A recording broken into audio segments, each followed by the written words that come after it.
The Mannin Line with Andy Wint.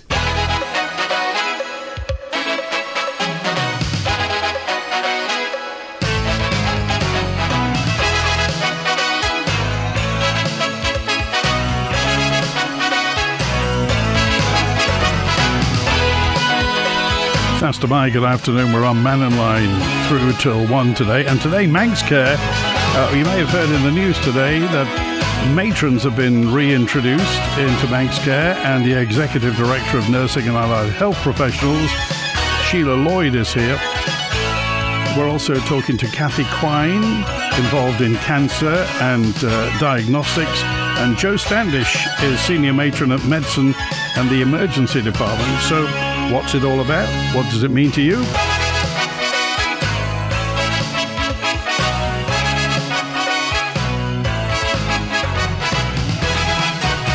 Well, Faster My, good afternoon. Hello to Sheila, Cathy and Jo. How are we? We're good. We're good. Jolly good. A parade of red. You're in uniform.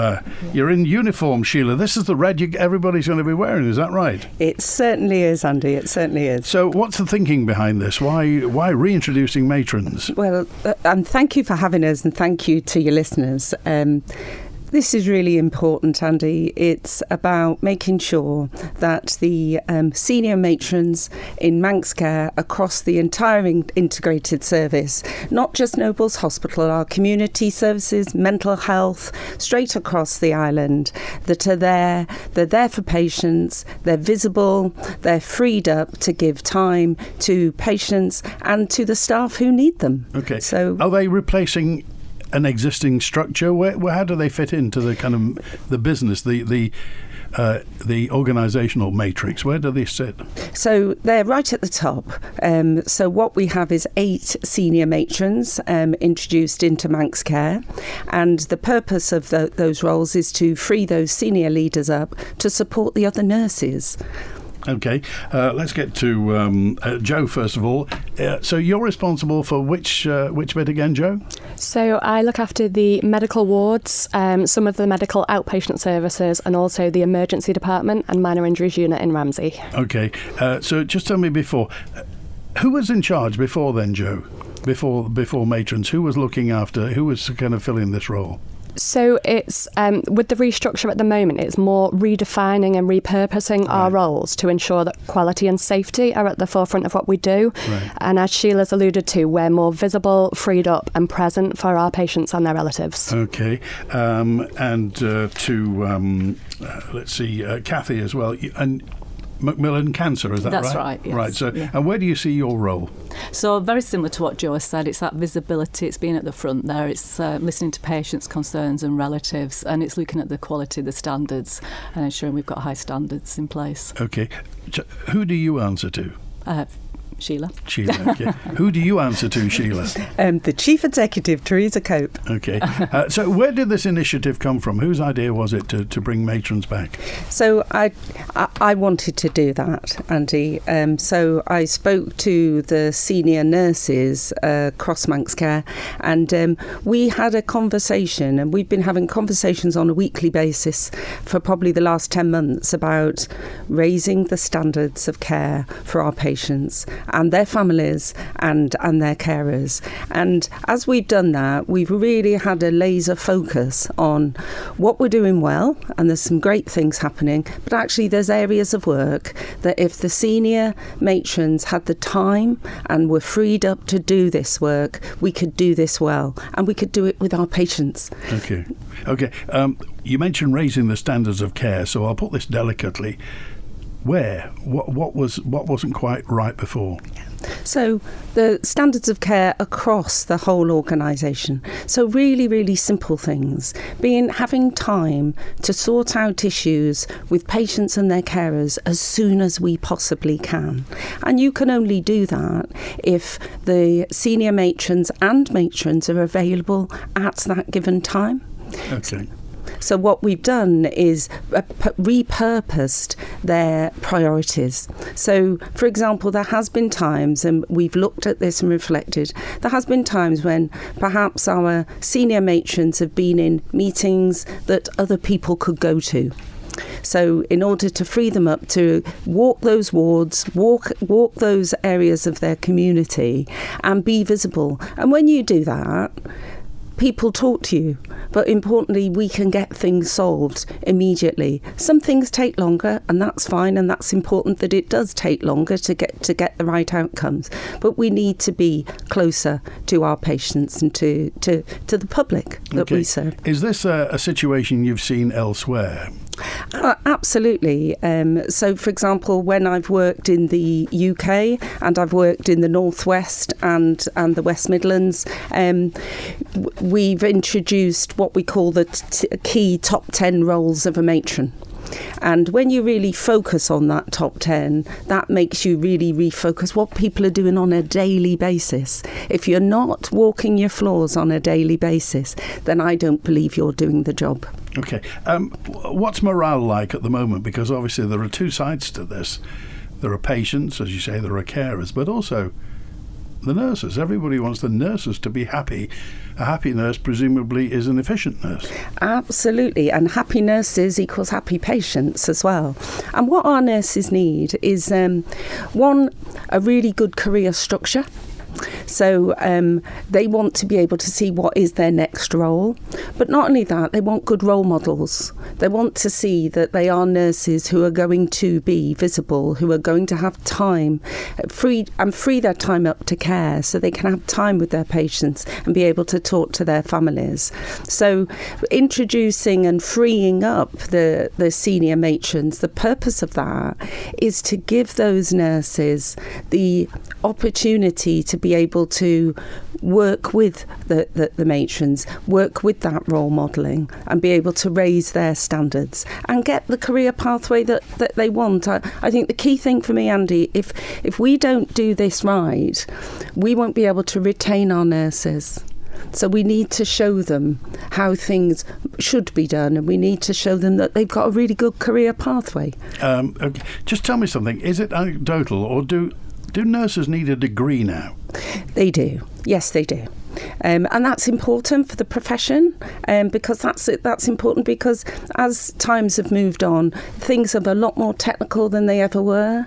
So, for example, the digital era, artificial intelligence, working in very different ways. And nurses over the years have taken on much more skills and roles within that multidisciplinary team. So, absolutely. But of course, it's not just about the degree nurses, it's about all those other people who support nurses, especially healthcare assistants is a really good example, and assistants to some of the other professions as well, to free them up to give the care they need. Okay, and if you want to get in touch, by the way, text 166 email studio@manxradio.com, the WhatsApp's 166 or you can call 66 13 68. So we are really at the dawn of a new era today. Jo, what's this going to mean for the emergency department? What we used to call casualty, it's the emergency department now, isn't it? Yes, it's the emergency department now. So for us, that means getting it right as soon as the patient presents to the emergency department. We really want to focus on that patient having an enhanced patient journey, on looking at ways to improve waiting times dependent on patient clinical condition, on giving the public that explanation as to why they may be waiting in ED, what else might be going on in the department to cause that knock-on effect, and communicating well with our public, finding out what they need, finding out what needs improving in our services, and ensuring we're there, as Sheila's alluded to earlier, to try and solve those problems at the front door. Okay, and everybody knows, again, it's anecdotal, but everybody knows Friday and Saturday night in ED can be hazardous. It can be a long wait, and obviously the staff are going to get the neck end of anything that's going. So is that going to get any better for the staff there and for the patients who are presenting? Yes, I hope it is. So as well as Friday and Saturday nights being extremely busy, which they are, Mondays and Tuesday daytime are actually statistically our busiest times. So it's sometimes the hours that people don't think are going to be extremely busy. 7 days a week people become unwell, and we cater to demand. It's really important that the patients that present are seen and treated as they need to be. So it shouldn't matter 24/7 what time you need our care. It will be there to be delivered. There are different patient pathways that we're looking looking at and trying to consider which patients need to be looked after in which environments so that we've got the right patient pathway for them. And that's some work we're doing at the moment to see who needs to go to the emergency department, who doesn't, and what other avenues are available to us. And again, this sort of, if you like, the Friday evening mixture of meds being on duty, and then obviously there's emergency department. And again, we've heard some people who really should be going to a GP are presenting at meds at Noble's Hospital for some attention. How can you stop that? How can you filter that out? So we've had this discussion recently, and it's actually quite clear that our public are really well educated and know where they should be presenting. They haven't always got access to the right place if an appointment isn't available that day. However, as much as we're doing different pathway enhancements in the emergency department, our primary care and community colleagues are also doing the same in their departments. So it's about us working collaboratively, looking at what the patient journey looks like across the different areas. So whereas I may be responsible for emergency care, I would talk to my senior matron colleague in the community, Emma Cleater, and we'd discuss how we can work together to enhance that pathway across both services. Okay, Kathy, so in terms of the cancer side of things, that's never going to be a pleasant environment to be in, because anybody hears that word, that awful six-letter word. What are you hoping to bring in terms of an improvement?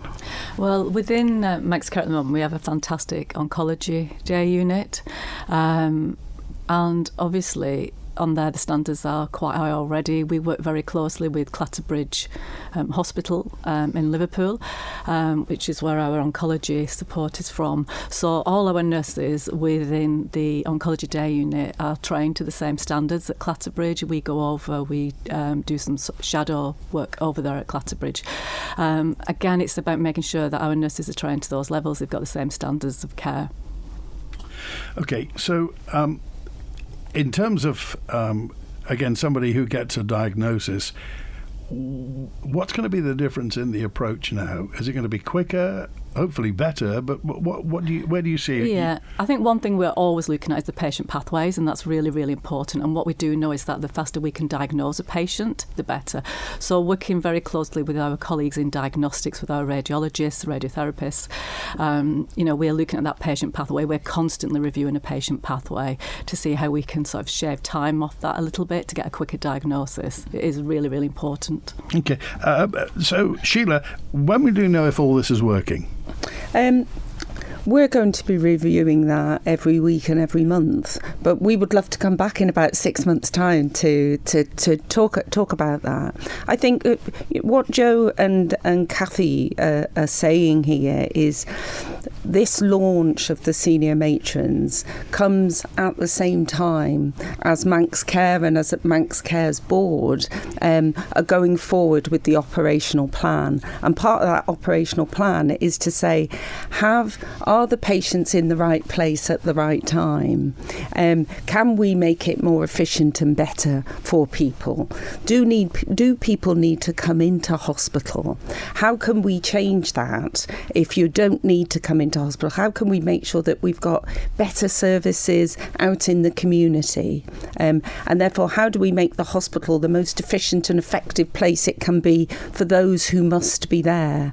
So in order to do that, you need your senior nurses absolutely at the forefront of that, role modelling, answering the questions, making sure our patients and our public understand, working with our MHKs as well, because they have their constituents, making sure that everybody's clear about this journey of getting the pathways right for our patients. Okay, you use these words, journeys and pathway, and what the pathway is basically from what diagnosis to recovery, is that right? Yeah, and what we want to see further down the line, Andy, is it's for patients and the public to be able to know. So, for example, if I have a heart attack and I need to go to Liverpool Heart and Chest, for example, what will that mean? What are the stages? What will happen from the time I have the chest pain through to maybe having a therapeutic or a treatment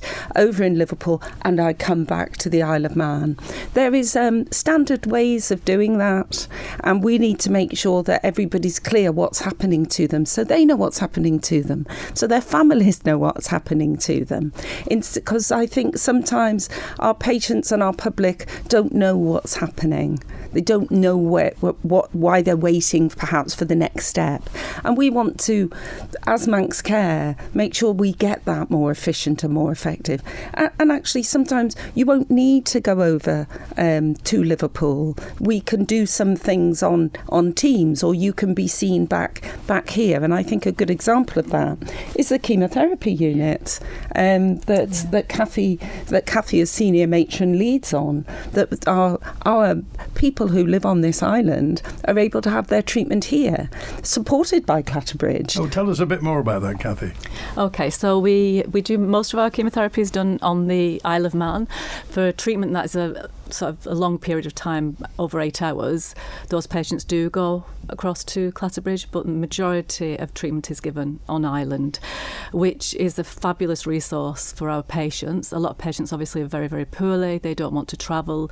As you know yourself, if you've been on the early flights, it's very difficult. So it's a fantastic resource we have, and we're very closely aligned with Clatterbridge. You might even say we're Clatterbridge at Nobles Hospital. Yeah. I mean, having chemotherapy is... I mean, I know, obviously, everybody knows somebody who's had chemotherapy. It's stressful, and going to Clatterbridge can be a monumental effort for people, and particularly for having that amount and then coming back the same day. Yeah. It's shattering to get back at 8 o'clock, 9 o'clock at night. Yeah. So having it on the Isle of Man is fundamental, I would say. It is, absolutely. And our nurses are very highly trained. We have a fantastic nursing team who are absolutely amazing. And the feedback we get from the patients, we do within the organisation, we do what's called Friends and Family Test, which is a national sort of a quality assurance. They do that in the UK, in the NHS. We do it here. And we're consistently scoring 94% of good and very good. We see that not just in the oncology unit, I have to say, it's throughout the hospital, throughout Manx Care. And the feedback response is increasing. We get a lot of people who want to feed back into that. It is very important. We listen to patient feedback. Some patients want to be treated in Liverpool. They want to go across to Clatterbridge. We facilitate that if we can. The other thing that we work very hard at doing is remote consultations. Especially if patients don't, like you say, it's a difficult journey when you're not well, and patients want to stay on the Isle of Man, so we can have remote, and we facilitate that. We have that set up. So we have the consultant, the oncologist in Liverpool at Clatterbridge, but our patient is here supported by a clinical nurse specialist here, so they can have that consultation. They don't have to travel across. Okay. I noticed one thing that you're responsible for, Sheila, is complaints. Yeah. And the patient experience can sometimes not be perfect, and complaints will occur. Yeah. How do you approach complaints? Absolutely. And when somebody sends in a complaint, they're usually at the end of their tether. And what's really important, and the launch of the senior matron, is for us to really get upstream and have the conversations and have the intervention much, much earlier, Andy, than people having to write maybe a 10-page letter. So that's what, working with MCALS, our advice liaison service, our MCALS service, I think everybody loves MCALS on the island. It's very, and they love it because it works straight away. By and large, you get an answer on the day, or at least within 3 days. The senior matrons are going to be working hand in hand with MCALS because they're not the senior matrons, but they need them. When the complaints arrive, I want us to be able to respond to them more effectively. I want to be able to have a conversation with the complainants, not just wait for a letter of response. And I want to see the senior matrons and the matrons being part of that. How do you sort out and again, there will be different types of complaint. There'll be people who just want to get things off their chest, and people who have something fundamentally that they consider is wrong. How do you grade them, as it were? Well, what's important is we must acknowledge that we haven't got it right. And apologise when we've got it wrong. And I think that's really, really important, and be very clear about that. And then we have to listen. We have to listen to the complainant, because it's not just the letter. When you sit across the table with a complainant, you understand a lot more. It's very hard to put everything down on paper.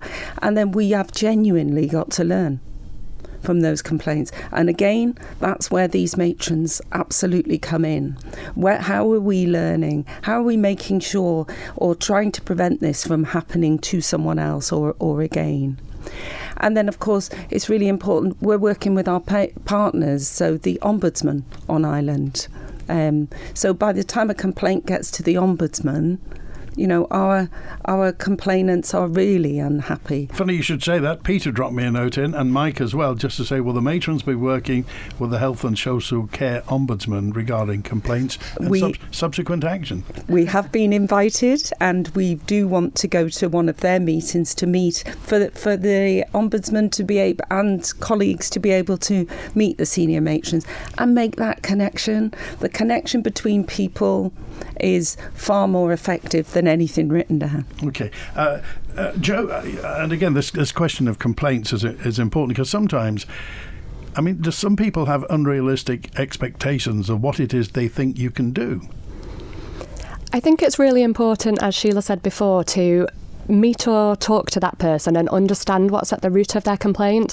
I think people want you to be open, honest and communicate, and if there's not something that we can do about that there and then, we can look into that with our other colleagues. We can work across different areas, as we discussed before. We can look at how we could find solutions, but if there's something that can't be changed, it's really important that we're open and honest about that we explain the reasons why to the patient or their family members, and that there's an understanding there between us and a mutual agreement. Okay. Will you be on duty at the emergency department? So I work quite a lot in the emergency department. I still maintain a clinical role. Clinical leadership is really important to us, and first and foremost, we're registered nurses, so we work wherever we're needed. A lot of the time we stand back to try and enable and empower and support our junior colleagues, who aren't all that junior but different levels of colleagues, to be able to deliver the care that they are subject matter experts in. The idea is that we facilitate that and we try and make their job as easy as possible. Okay, with that being completely stereotypical, but what proportion, is there a male-female breakdown of nurse recruitment, Sheila? From a senior matron perspective, so we've got 8 senior matrons, of which 2 are male. Right. Okay. Because I mean, it's important. Yeah. I mean, the age-old image was that most nurses were women, and I'm just genuinely interested to know whether that's changing. Absolutely, and it's not just gender; it's also experience. So we have Kathy. I refer to Kathy as a seasoned matron, but because she's an excellent role model for people coming through the ranks. And I think what's really important to say, Andy, is we work really well with our doctors. You know, nurses and doctors have always worked very well together, and the doctors are prescribing the care within our organisation, and as nurses we absolutely support that, whether it be a matron role or advanced nurse practitioner roles, who are working right alongside our doctors, and then all the other clinical professionals working together. It's not just about us. But I think going forward, we're going to step up, we're going to get closer to our patients and the public, and we're going to act on things we know we can do today. Those things that need more time, we're going to let people know why it's taking longer and genuinely work with people to resolve issues, not do it through paperwork and various other means that sometimes feels very uncomfortable for patients and the public. Sometimes they will tell us that we don't know why we're waiting, we don't know what's happening. Okay. Well, we're with Manx Care today, and the Matrons are in red. Kathy Quine is here, and we've also got Sheila Lloyd and Jo Standish. Lots of messages to get through. We got through some already, but some interesting points coming through. Text, email, call and WhatsApp. Hi Liz, I see you've had your garage converted. We're desperate for more room. Yes, come through and have a look. John called Manx Property Conversions. We now have an extra bedroom, but it could be another reception room, kids' playroom or office. They also did our conservatory roof last year. We were so impressed, we got them back to convert the garage. Wow, I need that. What's their number again? Call MPC on 450 500. That's 450 500. Or find them on Facebook at Manx Property Conversions.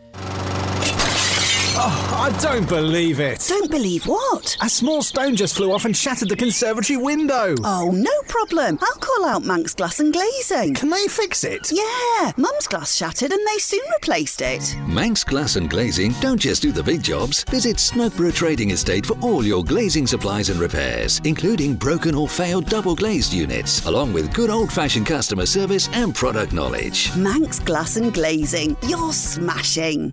The Isle of Man Creamery presents stress-free food shopping with our doorstep delivery service.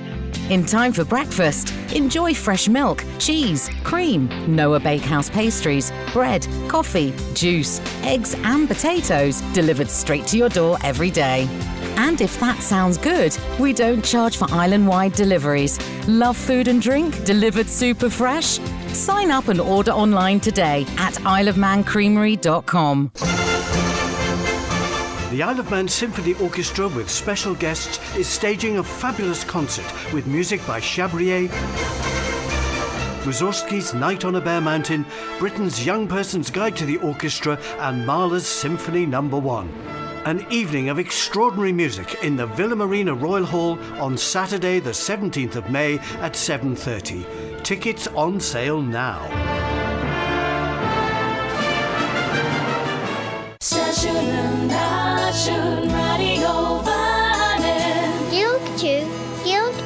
As Guild Nera. Avashanrish. A Gilg, the Manx Gaelic, Chinian Amera, the mother tongue of Elian Vannin, the Isle of Man. Avashanrish. You can catch up with more of Manx Radio's Manx language programmes in the weekly podcast Abershenrish. Say that again. Avashanrish. Shene, that's the one.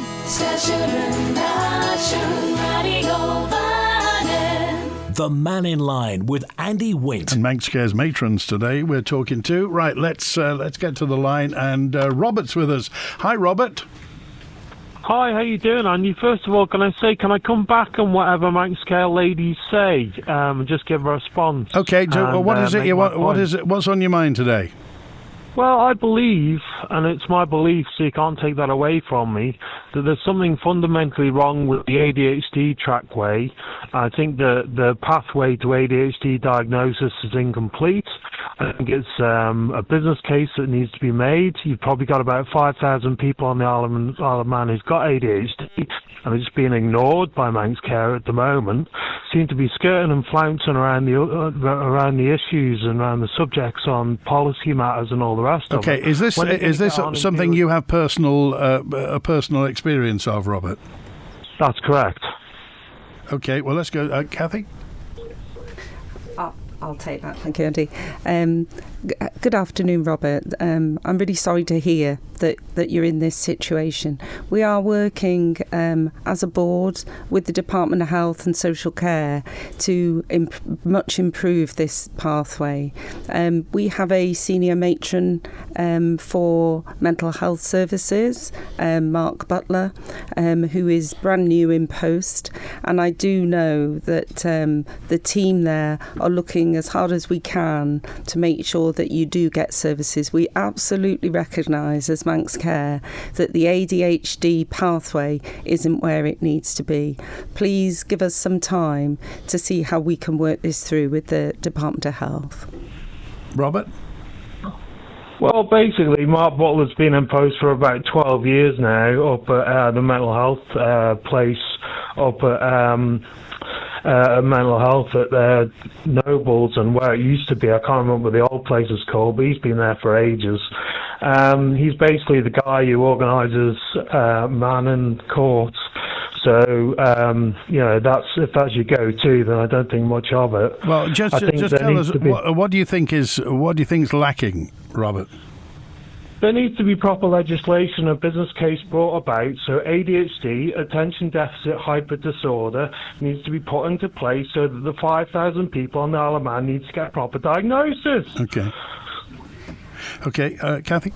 And Robert, I think that's what we hear you, and that's what we're saying. Yes, we do need to have a pathway for ADHD. Mark is what you've described about Mark. Mark is a very experienced mental health nurse, and he's just recently gone into this new post as senior matron. But he can certainly help in terms of providing that support. So the department have a subject matter expert in that field, along with other colleagues within the mental health service who know very much about ADHD, including our doctors. Okay, well, and also Mark's not here to speak for himself, so we'll leave that there. But Robert, what you must do is stay in touch with us and let us know how that goes. And again, picking up the slack in many, many areas is something that you're going to be tasked with, Sheila. So how long do you give it? How long do you give it before things start to get on the right track? Because presumably you're here to sort things out.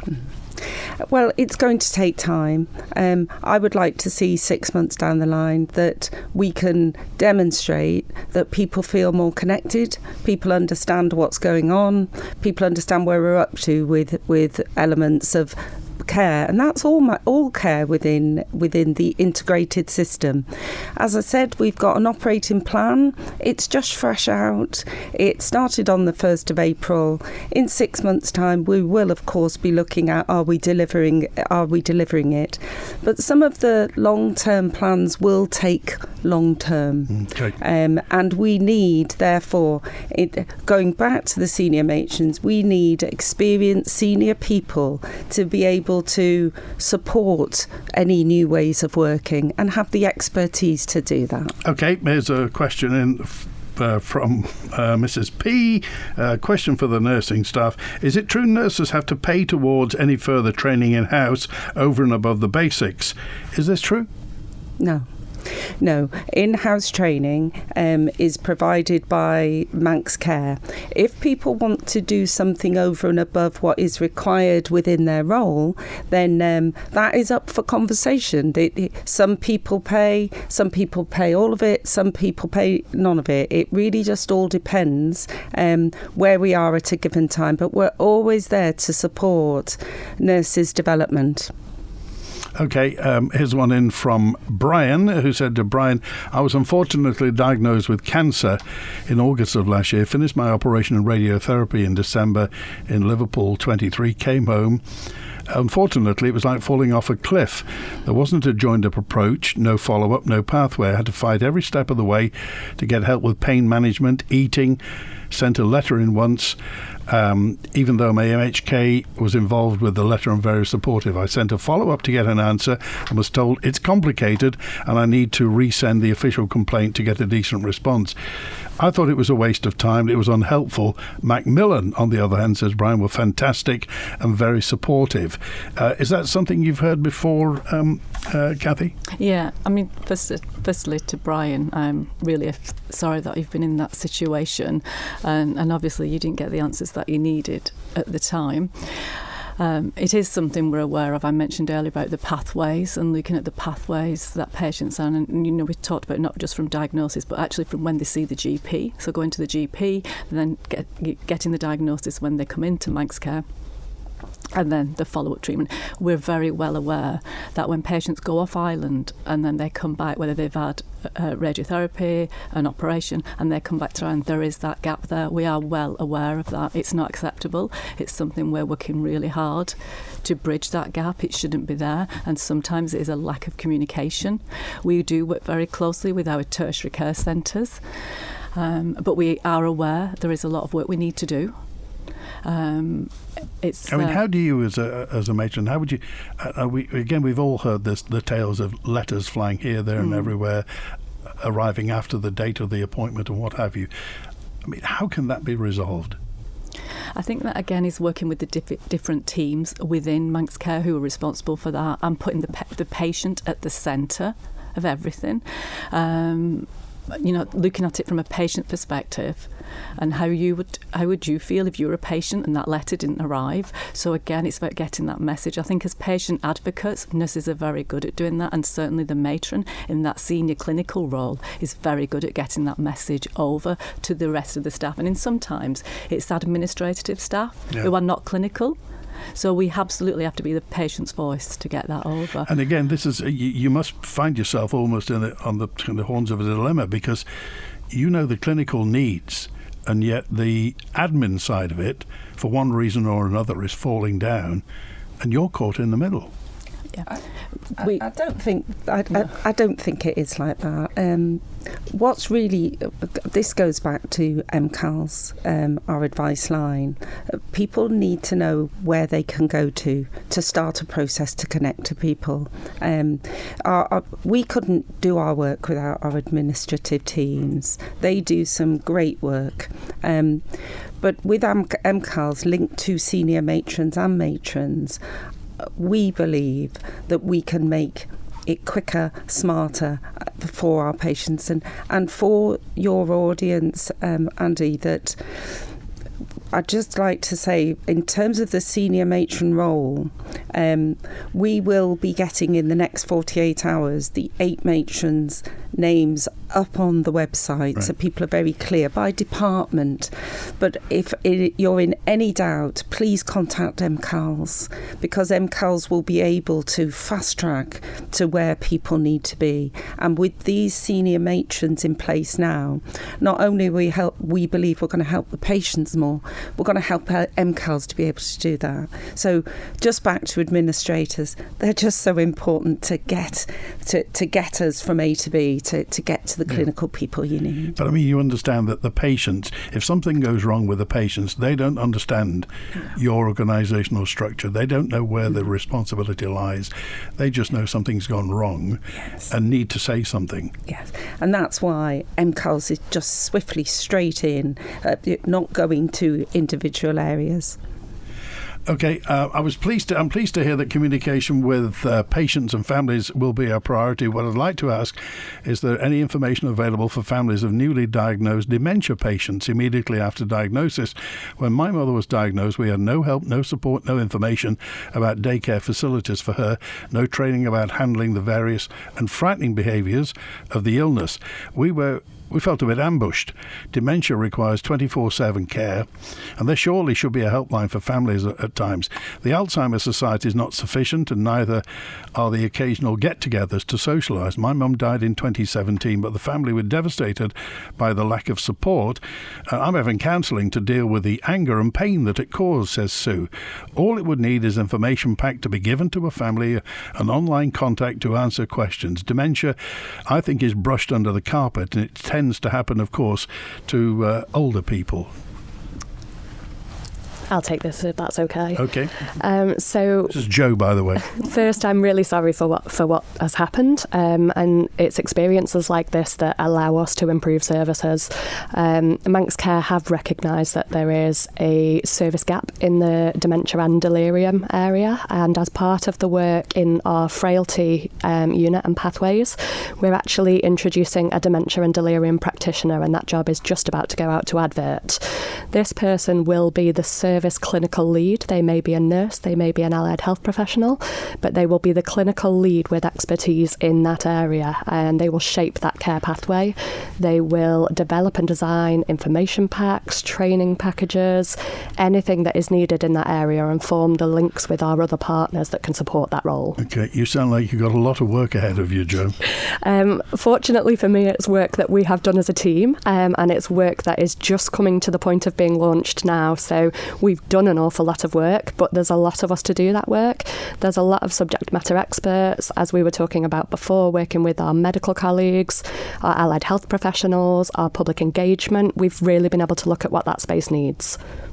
Okay, and a note in from, thank you, Gaz313. He said, come on, there are mentions of process and pathways and plans and this, that, and the other. Could you ask Sheila, you're not just another type of manager, are you? Absolutely not. This is about clinical leadership. It's, as a nurse, when you qualify as a nurse, when you come through that degree status and at the end of your 3 years of qualifying, you are a trainee. It's a bit like doctors. You are a trainee.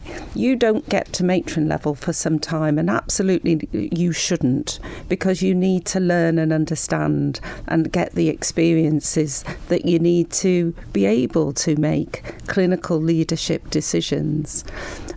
As clinical leaders, we're here to role model. We're here to look at research, look at audit, understand what the future needs are for the Isle of Man. What do the Isle of Man people think of that? We need to keep them safe. First and foremost, we need to keep them safe. You can't do that without experience. You can't do that sitting in an office. You've got to be out there hearing, listening and understanding. And you've got to work and work with your nurses. Make sure that they have a solid career pathway, that they can see where they're going, that they get the relevant experiences to get there, and that they get the right education to get there. So this is really important. This is really, really important. And if we get this right and we get the right career structure for our nurses on the Isle of Man, we'll keep them.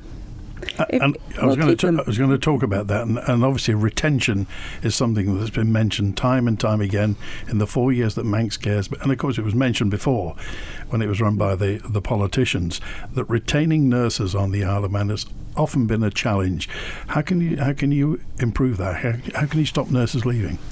I think one of the key things is to be able to show nurses what they're worth here, and that they do have a career pathway of choice, and really sell the great roles that nurses do, whether that be right at the bedside, whether that be out in the community, going into people's homes, into some very poorly people, whether that be talking to people in the community about their mental health, about their ADHD, all of those things.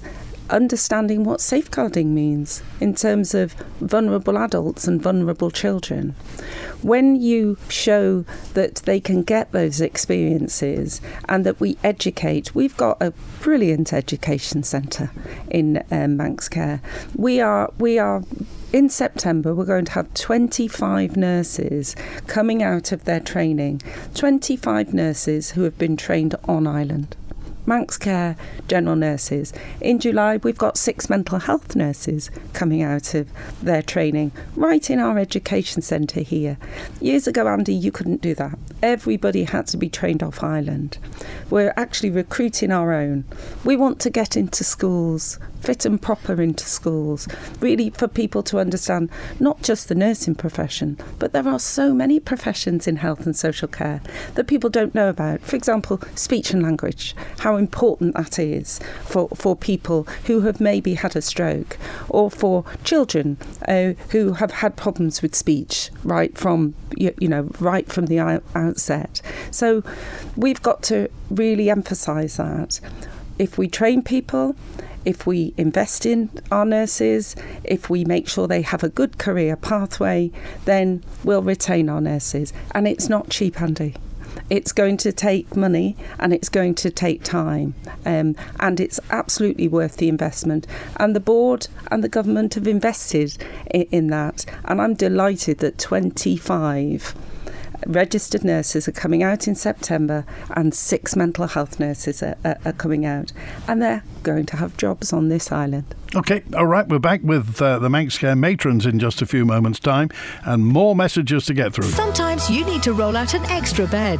Millichaps have a wide range of affordable and superior single and double folder beds to suit all budgets, including luxury pocket sprung options and a fabulous choice of sofa beds in a variety of styles and sizes. Perfect for home offices and spare rooms, and all in stock for speedy delivery when guests are expected. And don't forget the pillows and bedding, with plenty of choice available at Millichaps. For fold-up beds and more, visit Millichaps today. Whatever your business, whatever its size, you can always rely on the island's leading fuel and oil supplier to keep you moving. Ellen Vannin Fuels, powering the island and powering industry.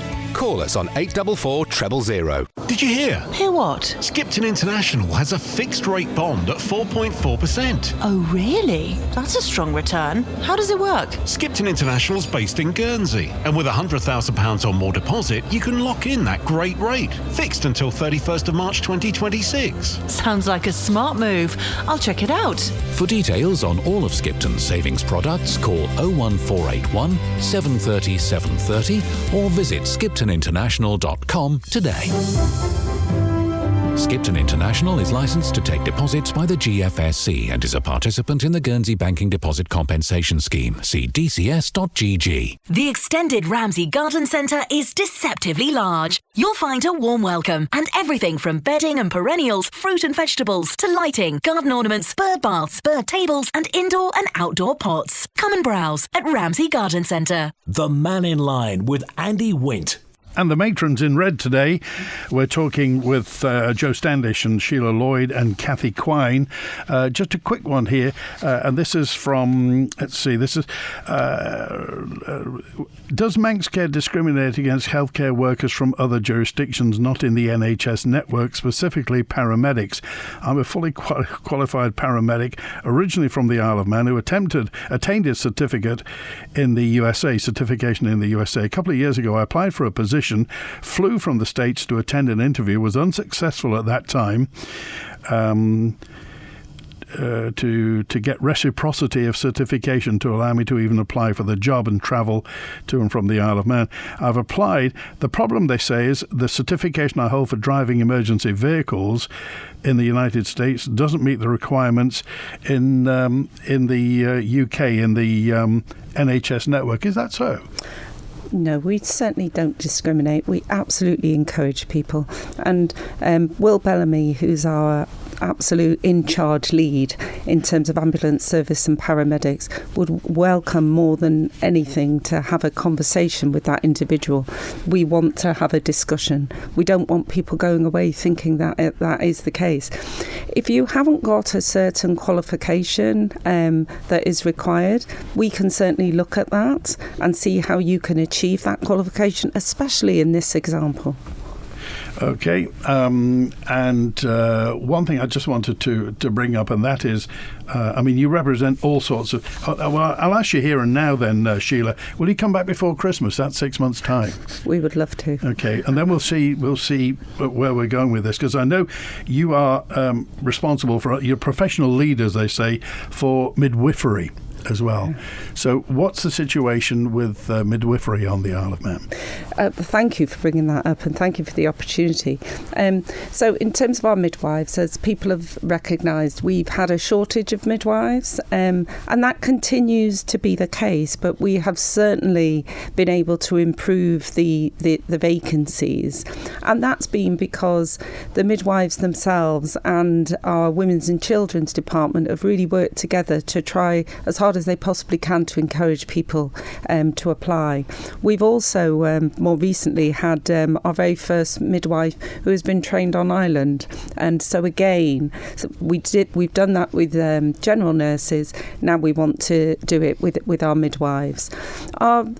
As I said, the vacancies are less, and we haven't been able to do some of the home births, but we're hoping very soon as we can get those vacancies covered, and we hope in the next year we will certainly be looking to make sure that our women get choice again. We can't do it at the moment, but we want to do that in the future. And just to, I'm back to, we need to go back to our schools, our 26 primary schools and our 5 high schools, to be able to encourage people to come into our health service. Interesting, because we do the take Mannin Line out to the schools often, and at QE2 there was a young woman student there who talked very highly of her placement, and she wants to become a midwife. Fantastic. And told us about C-sections, which was extremely interesting. So if there are now young men and women or people, parents and carers who have children at school and they're interested about a career in nursing, what's the prognosis? Well, we welcome everybody, and with our senior matrons. So, for example, our Reagan Bagley is our senior matron for midwifery, what we term head of midwifery, and she'd be delighted to talk to people. If I can just mention about Parentcraft. You've got half a minute. But our Parentcraft service, just to tell all our women out there and families that we are bringing back face-to-face Parentcraft, and that will be in the early autumn. Thank you. Well, it's good to talk to you, and as I say, the open invitation is to pop back before Christmas and tell us. Jo, are you optimistic about this new move?